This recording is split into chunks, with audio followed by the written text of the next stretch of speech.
دکھ اچھے ہیں یا سکھ؟ ظاہر آپ کہیں گے کہ سکھ اچھے ہیں، دکھ تو اچھے نہیں ہوتے، دکھ میں تکلیف ہوتی ہے انسان، لیکن دکھ بھی اللہ انہی کو دیتا ہے جن کو اس نے آزمانا ہو، جس سے اس نے محبت کرنی ہو، جس کو اس نے پرکھنا ہوتا ہے۔ سونا بھی آگ میں جل کر کندن بنتا، جب تک وہ آگ میں تپتا نہیں وہ کندن نہیں بنتا، وہ انمول نہیں بنتا، وہ ایک اچھی بات ہے۔ ایوب علیہ السلام 60 سال تک تندرست ہے، اس کے بعد بیمار ہو، بیماری کو 18 سال ہو گئے تو ایک دن ان کی بیوی نے ان سے کہا کہ آپ اللہ سے دعا کریں کہ اللہ مجھے صحت عطا فرما۔ آپ نے اپنی بیوی سے پوچھا کہ مجھے بیمار ہوئے کتنے دن ہوئے، کتنے مہینے ہو گئے، کتنے سال ہو گئے؟ انہوں نے کہا 18 سال ہو گئے کم و بیش۔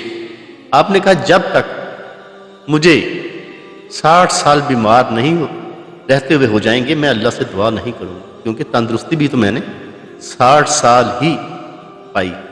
اسی وقت اللہ تعالیٰ نے ان کو شفا عطا فرمائی۔ ایک دن وہ بیٹھے ہوئے تھے، ان کی زوجہ نے ان سے پوچھا کہ آپ یہ بتائیں کہ دکھ کے دن اچھے تھے، بیماری کے دن اچھے تھے یا تندرستی کے دن اچھے؟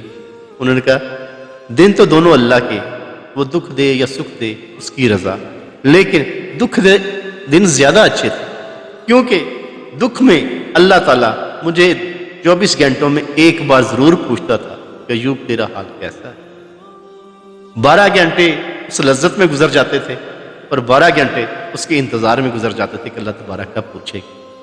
اب وہ پوچھتا تو نہیں۔ راہ بصری تمام عمر بیمار، جب کبھی ان کو چند دن کی شفا مل جاتی تو اللہ کے حضور دعا کرتی کہ اللہ تم مجھ سے کہیں ناراض تو نہیں ہوگی، کیونکہ جب تم مجھ سے تکلیف میں رکھتا ہے، دکھ دیتا ہے، تو میں مصلے پہ گڑ گڑا کر تیرے حضور عبادت کرتی، جب مجھے تو سکھ دیتا ہے تو عبادت میں وہ لذت، وہ مزہ نہیں۔ دکھ کے دنوں میں کیا یاد کریں کہ یوسف علیہ السلام کو بھائیوں نے کنویں میں ڈالا، مصر کے بازار میں بک گئے، الزام میں مصر کے زندان میں قید ہو گئے، لیکن اللہ کی اطاعت پر، اللہ کے رضا پر کبھی شکوہ نہ کیا تو اللہ نے اسی مصر کا ان کو بادشاہ بنا۔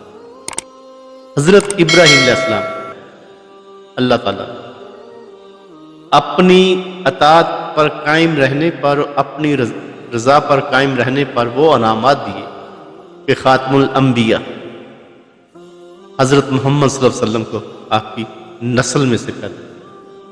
اور آج بھی آپ کہتے ہیں اللہم صلی علی محمد وآل محمد کما صلیت علی ابراہیم وعلی آل ابراہیم انک حمید مجید، اللہم بارک علی محمد وآل محمد کما بارکت علی ابراہیم وعلی آل ابراہیم انک حمید مجید۔